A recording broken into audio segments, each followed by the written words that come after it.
ഇത്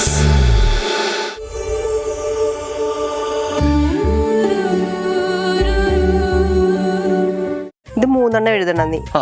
പക്ഷി, തൂവൽ, കിളിക്കൂട്. മലയാളം നിനക്ക് ഒട്ടും അക്ഷരം അറിയത്തില്ല കേട്ടോ. തക്കടു എഴുത്.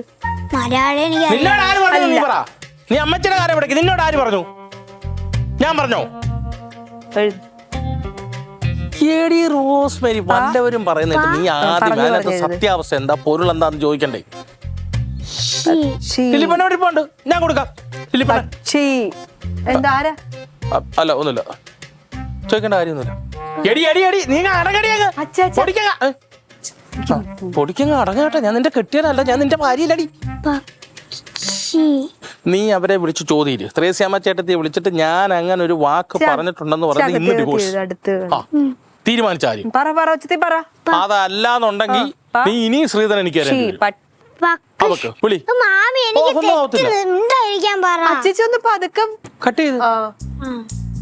അവനെ എഴുതാൻ പറ്റുന്നില്ലെന്ന്.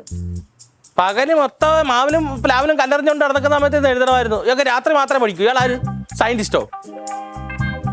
പഠിത്തം കണ്ടൊക്കെ മാർക്ക് കൊട്ടയാണ്. നാളെ ടീച്ചർ പറയുന്നത് ഇങ്ങോട്ട് വരുന്നുണ്ടെന്ന്.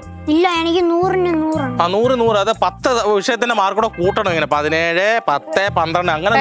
അങ്ങനെയൊന്നും പറയണ്ട. അവന് അത്യാവശ്യം നല്ല മാർക്കൊക്കെ ഉണ്ട്. എഴുത്. പറഞ്ഞെഴുത്. മീൻകറി ഉണ്ടോ? ചോറിന് മീൻകറി ഇല്ല, തക്കാളി മെഴുക്ക് പുരട്ടി. അത് കൊള്ളാം. അതും ചോറ് നല്ല കോമ്പിനേഷനാ. ഓ, ഞാനോർത്ത് അത് വേണ്ടെന്ന് പറയും. ചേച്ചി എന്തേ? അവള് കിടന്നോ? ആ, തലവേദന എന്താ വാർഡിന്റെ മീറ്റിംഗ് എന്താ പരിപാടിയൊക്കെ ഉണ്ടായില്ല. അതിനൊക്കെ പോയിട്ട് വന്നിട്ട് തലവേദന രാവിലെ എഴുതിയാ മതി. കഴിഞ്ഞില്ലേ? ഹോംവർക്ക് എഴുതി കഴിഞ്ഞില്ല. ഇനി അവൻ രാവിലെ എഴുതും. ഇപ്പോഴും ഇങ്ങനെ തന്നെ. ഒരു ദിവസം ഹോംവർക്ക് 2 ദിവസം കൊണ്ടൊക്കെ എഴുതണത്. ഭയങ്കര ഉഴപ്പാണ്. ആർക്കും കുഴപ്പമില്ല.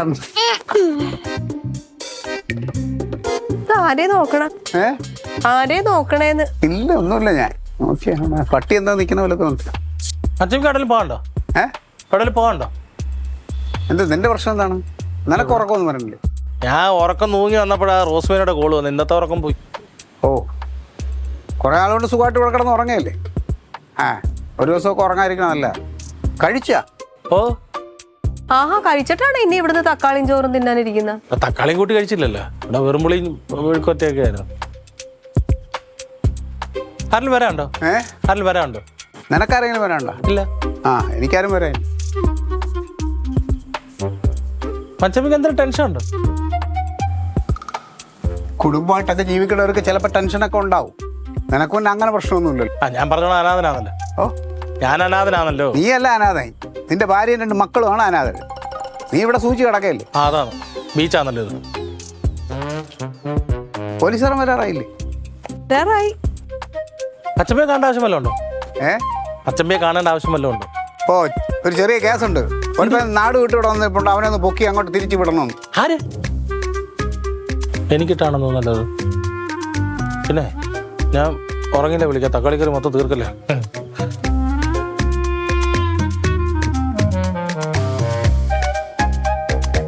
അമ്മേ അമ്മേ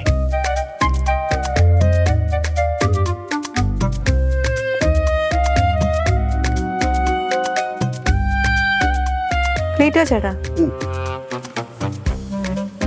എന്താ എന്ത് പച്ചമ്പി?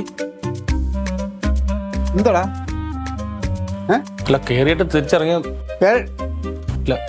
എന്റെ പെങ്ങളടുത്ത് എനിക്ക് ഒന്ന് സംസാരിക്കണ്ടേ? സംസാരിച്ചൂടെ? എന്നാലും ഇനി എല്ലാം നിന്റെ അടുത്ത് പറയണോ? എന്താ? ചെറിയ ജലദോഷം ഉണ്ടോന്നൊരു സംശയം. എന്തെങ്കിലും ടെൻഷൻ ഉണ്ടോ? ഒന്നുമില്ല. പോലീസുകാരനൊന്ന് കാണണം. പോലീസുകാരനൊന്ന് കാണണം. എന്താ വല്ല പ്രശ്നമുണ്ടോ? ഒന്നുമില്ല. ഞാൻ അളിയനോട് സംസാരിക്കാം. അളിയനോട് സംസാരിക്കാൻ വരട്ടെ. അപ്പൊ എന്തോ ഉണ്ട്?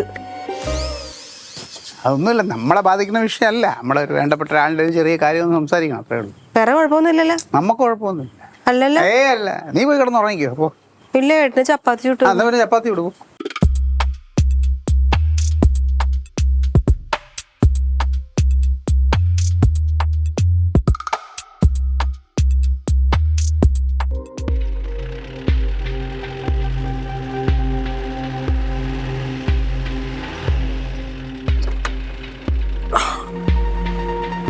രാവിലെ കാണാം.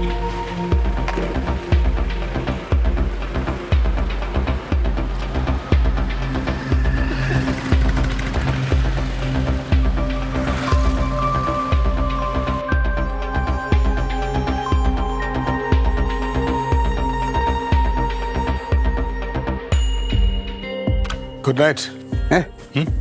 അല്ലടേ എന്തേ എന്തൊരു പോക്ക്. നിങ്ങൾ വണ്ടി എന്തെങ്കിലും താഴെ ഇറങ്ങില്ലടേ ഇപ്പോഴും. അതിൻ്റെ ആ വലിവൊക്കെ ഒന്ന് മാറ്റ്. അത് ഇന്നാളെ ഇവിടെ അവസാനം എല്ലാവരും തള്ളി കയറ്റി. പോയിട്ട് ക്ഷീണിച്ച് തളർന്ന് വന്നിരിക്കുകയാണ്. ഞാൻ പോയി കിടന്നുറങ്ങട്ടെ. ഇല്ല എന്തൊരു പോക്ക്. ചെറിയൊരു വിഷയമുണ്ട്. എന്താ ഈ ഒരു കേസ് സംസാരിക്കണ്ട. എന്ത്? പിന്നെ നമ്മളത് നടരാജൻ ഉണ്ടല്ലോ, നടരാജൻ്റെ ഭാര്യയുടെ ചേച്ചി ഒരു മഹാലക്ഷ്മി. നീ കണ്ടിട്ടുണ്ട് നമ്മളന്ന് കല്യാണം ഇതിനൊക്കെ പോയപ്പോൾ കണ്ട മഹാലക്ഷ്മി. ഒരു മോര് ചെറുക്കുള്ളൂ, 10-21 വയസ്സേ ഉള്ളൂ. പ്രേമം ഒന്നും അല്ലെന്നേ, പക്ഷെ കുഴപ്പമാണ്.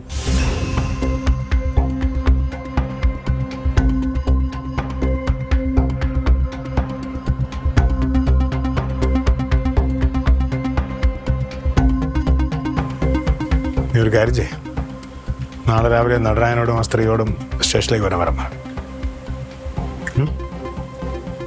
മറന്നില്ലല്ലോ, കുഴപ്പം നമ്മൾ ഡീൽ ചെയ്യാം. ലില്ലേ,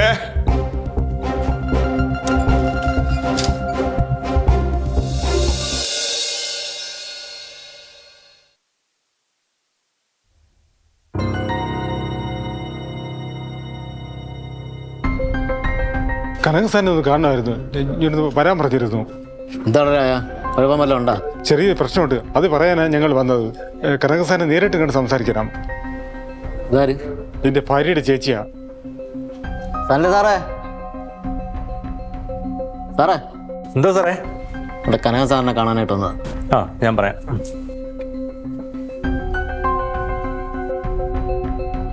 സാറേ, ആ നടരാജനൊരു സ്ത്രീയും പുറത്ത് കാത്തിരിക്കുന്നത്. ശരി സാർ.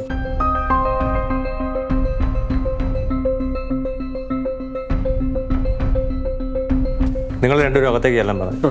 വാ.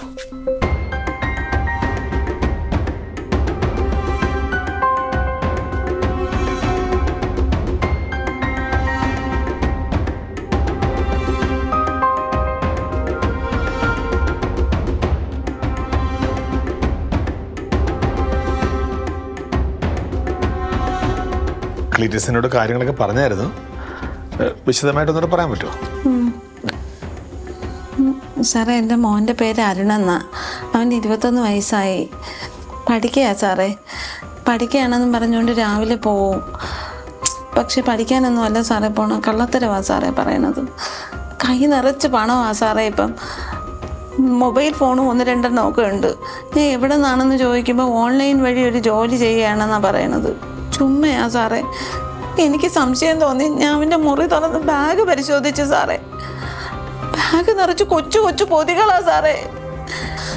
ഞാൻ പൊതി തുറന്ന് ഫോട്ടോ എടുത്ത് ഈ നടരാജന് അയച്ചു കൊടുത്തു സാറേ.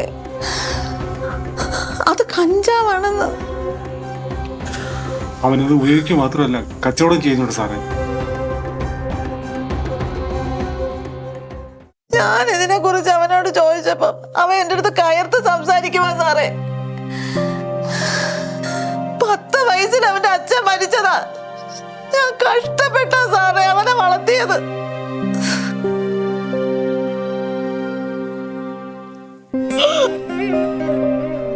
അവൻ എനിക്ക് എന്റെ മോനെ പോലെയാണ്. ഇതൊന്നും ചെയ്യരുത് ഞാൻ അവനോട് ഒരുപാട് പ്രാവശ്യം പറഞ്ഞു. അത് അവൻ കേൾക്കുന്നില്ല. അവൻ എന്നോട് കയർത്ത് സംസാരിക്കുന്നില്ല. പൊന്നു സാറേ, കൈ നിറച്ച് പൈസ വരണതുകൊണ്ട് അവൻ ഒരിക്കലും ഈ പണിയൊന്നും നിർത്തൂല. എങ്ങനെയെങ്കിലും സാർ അവനെ പറഞ്ഞൊന്ന് മനസ്സിലാക്കി ശരിയാക്കി തരണം സാറേ. എനിക്ക് പൈസ വേണ്ട സാറേ. എനിക്ക് ഇങ്ങനെ കൊണ്ടുവരുന്ന പൈസ എനിക്ക് വേണ്ട.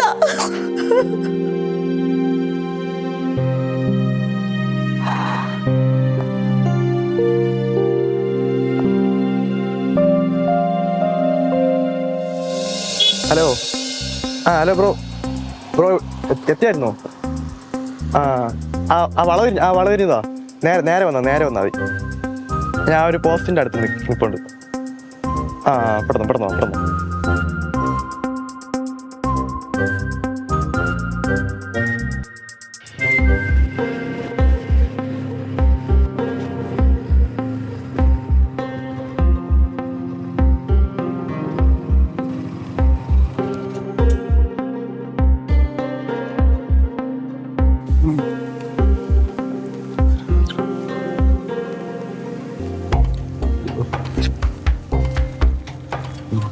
നിങ്ങൾ എവിടെയുള്ള ബ്രോ? ഞാൻ കരമനയുള്ളതാണ്. പാക്ക് എപ്പോഴും കിട്ടുമോ അതോ വേറെ എന്തെങ്കിലും ഉണ്ടോ? ഓ ഉണ്ട്. എമ്മ കിട്ടുമോ? ആ അത് ഞാൻ സെറ്റാക്കി തരാം ബ്രോ. കിട്ടുമോ?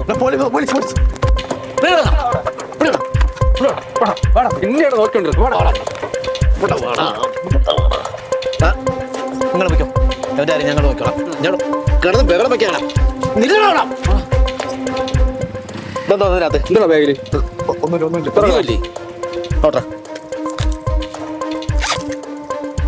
ആഹാ, സർവ സാധനമായിട്ടാണല്ലോ നടപ്പ്. എവിടെ നിന്നാണ്? ഇനി അത് വല്ല ഉണ്ടാ? നീ ഇങ്ങോട്ട് നില്ല്. എവിടെ പോണത്? ബാക്കിയുള്ളവരെന്തിടാ? ബാക്കിയുള്ളവരെന്തിയേ? ആരുമില്ലേ? ഇത് എവിടെ നിന്നിട്ട് എനക്ക്? എടാ എവിടെ നിന്നിട്ടത്? എത്ര ആളാ ഇടാ തുടങ്ങിയിട്ട്? കുറച്ച് ദിവസമോ? വീട്ടുകാരുണ്ടാ? ഇതാ പറഞ്ഞിട്ട് സാറേ ഇവിടെ നല്ലോണം ചോദ്യം ചെയ്താലേ പറയുള്ളൂ.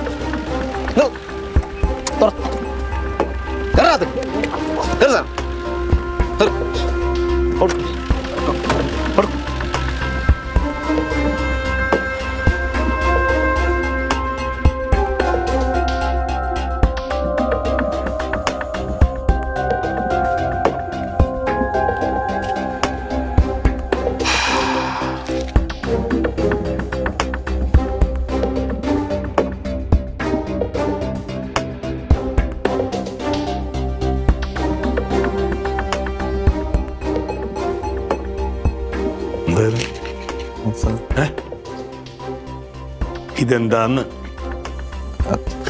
കഞ്ചാവ്.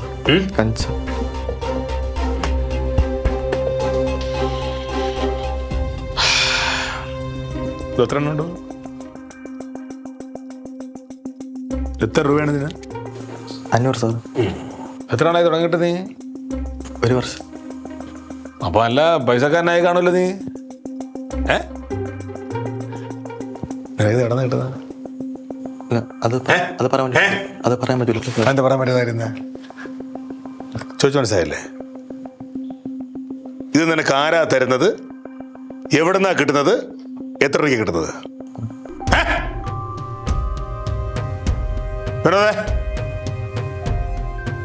സാറേ അതിങ്ങടുത്ത് ഉത്തരം പറയുന്നില്ല. ഇപ്പൊ എടുക്കാം സാർ. ഞാൻ പറയാം. ഇത് വേറൊരുത്തൻ എനിക്ക് വിൽക്കാൻ തരണതാണ്. വേറൊരുത്തൻ വിൽക്കാൻ തരുന്നതാണോ? ആ അപ്പൊ നീ ഇടനിലക്കാരനാ തന്നെടാ? എടാ ഈ പൊതിക്ക് എത്രയാന്ന് പറഞ്ഞ? ഒരെണ്ണത്തിന് എത്ര? 500. ഇത് വിൽക്കുമ്പോൾ നിനക്ക് എത്ര കിട്ടും? 150 രൂപ കിട്ടും. എത്ര പൊതി വിൽക്കുന്നു ഒരു ദിവസം? ഒരു 25. 150, 25, 3750 രൂപ. സാറേ കോടീശ്വരായി. ആ നിനക്ക് ആരാ തരുന്നത്? പറയാൻ പറ്റില്ല സാർ. അതെന്താ പറയാൻ പറ്റാത്തരുന്നത്? ഒരു കാര്യം ഞാൻ പറഞ്ഞേക്കാം, ഈ നിൽക്കുന്ന ആളുകളുടെ സ്വഭാവം അങ്ങ് മാറും. പറയടാ. കണ്ടോ ഇയാളിങ്ങനെ, മറ്റേ ആളതിനേക്കാൾ അപ്പുറമാണ്. ഞാൻ വളരെ മോശമാണ്. വേഗം പറഞ്ഞോ. ധാരടാ നിനക്ക് തന്നെ. പറഞ്ഞോടോ. പറയടാ അങ്ങോട്ട് പറയടാ. സാർ ഞാൻ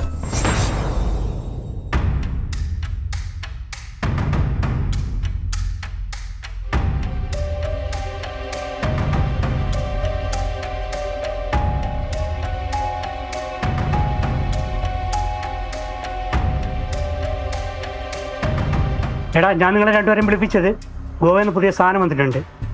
അത് എത്രയും പെട്ടെന്ന് സെയിൽ ചെയ്ത് തീർക്കണം. പിന്നെ സെയിലിൻ്റെ സ്പോട്ട് കൂടെ മാറിക്കൊണ്ടിരിക്കണം. പെട്ടെന്ന് മാറിക്കൊണ്ടിരിക്കണം. പിന്നെ നിന്നോട് ഒരു കാര്യം പ്രത്യേകം പറയാം, ഇതെടുത്ത് വലിച്ചിട്ട് സെയിൽ ചെയ്യാൻ നിൽക്കരുത്. അങ്ങനെ ഞാൻ അറിഞ്ഞാൽ നിങ്ങൾക്കുള്ള പണി ഞാൻ വേറെ തരും. പോലീസ് അറിഞ്ഞാലുണ്ടല്ലോ അതിനുള്ള പണി വേറെ കിട്ടും. അത് സൂക്ഷിച്ച് വേണം.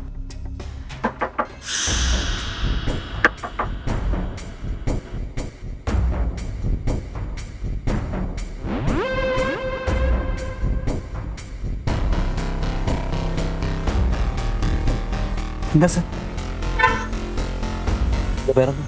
എൻ്റെ ഒരു ബൈജു സർ. എന്തോ ഒരു പേടിയൊക്കെ എന്തോ എന്ത് പറ്റി? ഒന്നുമില്ല സർ, ഞാൻ എന്നോട് ഇരിക്കുക. ഇതാരാ വീട്? എൻ്റെ വീടാ സർ. കഥവ് ചാരി പിടിക്കുന്നതിന് കഥ തുറന്നിട്ട് കഥവ് തുറന്നിട്ടോ. എന്താ സർ, ഞങ്ങളോട് താമസിക്കുന്ന ആള്. അതിനകത്ത് ആരിയിരിക്കുന്നത്? എൻ്റെ അനിയന്മാരാ സർ. പറഞ്ഞ വിളിച്ചാ കഥവ് തുറന്നത്. കഥവ് തുറന്നോ? അത് സർ, ഞങ്ങളോട് താമസിക്കുന്ന ആൾക്കാരാ സർ. അതായിക്കോട്ടെ, കഥവ് തുറന്നത്. വാ രണ്ടുപേരും വാ. അനിയന്മാരെന്ന് പറയുമ്പോ എൻ്റെ കുഞ്ഞമ്മയുടെ മക്കളാ സർ. അത് പറയാത്ര വിമിഷ്ടം എന്ത്? ഏത് കുഞ്ഞമ്മേരാ? എൻ്റെ അമ്മയുടെ അനിയത്തിയുടെ മക്കളാ സർ. എന്താ അമ്മമാർക്ക് ജോലി? ഞങ്ങൾ കട നടത്തുമോ സാർ ഇവിടെ അടുത്ത്? എന്ത് കടടാ? ഒരു ജ്യൂസ് കട. എന്താ? ഒരു ജ്യൂസ് കട നടത്തുമോ സാർ? എവിടെ ജ്യൂസ് കട? അടുത്ത് തന്നെ സാർ. ഈ വീട്ടിൽ വേറെ ആണെങ്കിലും താമസം ഉണ്ടോ? ഇല്ല സാർ, ഞങ്ങൾ മാത്രമേ. ഈ വീടും സെർച്ച് ചെയ്യണം. ഇപ്പം എന്താ സാർ, ഞങ്ങൾ മാത്രമേ ഉള്ളൂ സാർ ഇവിടെ. നിങ്ങൾ മാത്രം ആയാലും കുഴപ്പമൊന്നുമില്ല. ഈ വീടും സെർച്ച് ചെയ്യണം. അതെന്താ സാർ കാര്യം? അത് നിന്നെ ബോധിപ്പിക്കേണ്ട കാര്യമുണ്ടാ? ഞങ്ങൾ താമസിക്കുന്നു.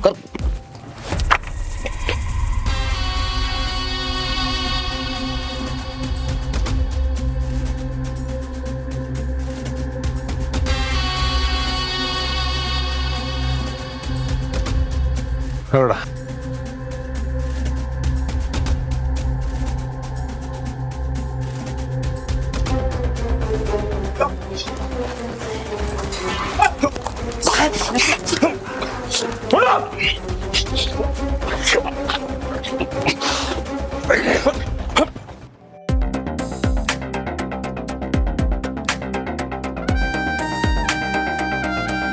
സാറേ ഒരു ചില്ലറക്കാരന്മാരല്ല എപ്പോഴും.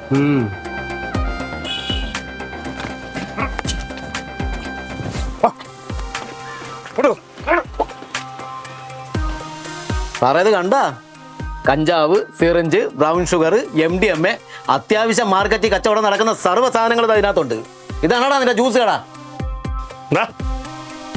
എടാ, വരുമാനം കിട്ടാൻ വേറെ എന്തൊക്കെ വഴികളുണ്ടോടാ? എടാ, ഒരു അല്പം നേരത്തെ സുഖത്തിനും സന്തോഷത്തിനും വേണ്ടി നീ കാണിക്കുന്നുണ്ടല്ലോ, രാജ്യദ്രോഹമാണ്. 4 അക്ഷരം പഠിക്കാൻ പറ്റുന്ന കുട്ടികളെ കള്ളും കഞ്ചാവും മയക്കുമരുന്നും കൊടുത്തിട്ട് നീയൊക്കെ നശിപ്പിക്കണടാ.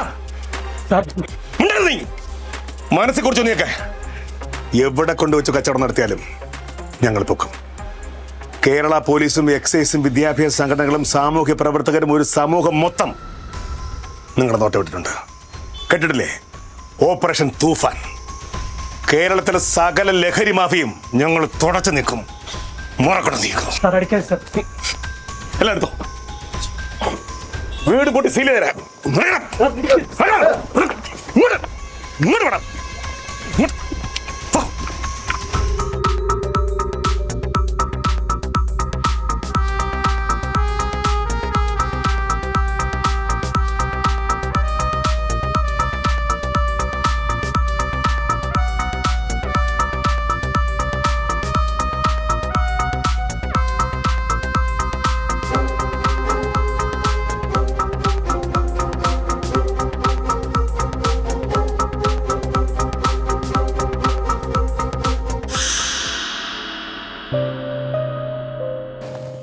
ഈ കുട്ടികൾ വഴിതെറ്റിപ്പോകാൻ ഒരു തരത്തിലും നമ്മുടെ മാതാപിതാക്കളും കാരണക്കാരാവുന്നതാണ് സത്യം.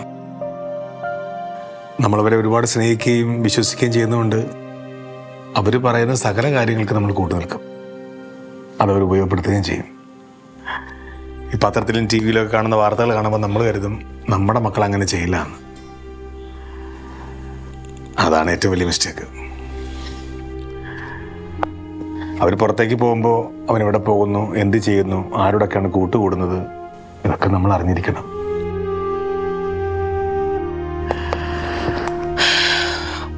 നിയമത്തിൻ്റെ മുന്നിൽ ഇപ്പോൾ അരുൺ തെറ്റുകാരനാണ്. അതുകൊണ്ട് തന്നെ നിയമം അനുശാസിക്കുന്ന ശിക്ഷ ഏറ്റുവാങ്ങാൻ അയാൾ ബാധ്യസ്ഥനുമാണ്. വിഷമിക്കേണ്ടെന്ന് പറയാനേ പറ്റൂ. സാറല്ലേ, ഇതൊരു പാഠമായിരിക്കും. അവനൊപ്പമുള്ളവർക്കൊക്കെ ഇതൊരു പാഠമാവട്ടെ. ശിക്ഷയെല്ലാം കഴിഞ്ഞ് ഒരു പുതിയ മനുഷ്യനെ അരുൺ തിരിച്ചു വരും. നമുക്കങ്ങനെ പ്രതീക്ഷിക്കാം. Hope for the best.